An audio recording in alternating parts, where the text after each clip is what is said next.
Did you know that you can easily delete multiple lines from a project all at the same time? You can on our Bulk Select feature makes that all possible. You will find the Bulk Select button on the far right of your Edge order form. To delete lines, simply click the Bulk Select button and you will see a column appear to the left of the line with a box. Click the box to identify the line needing removed.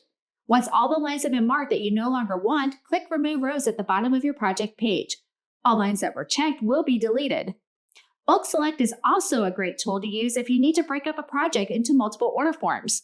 Take the original project and copy into new projects using the Copy button on the Project tab. Then use the Bulk Select tool to remove lines as needed.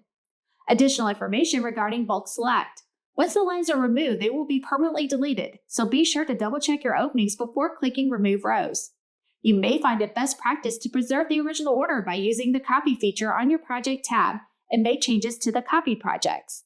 That way, if you inadvertently delete a line, you can go back to the original order and see the original line detail.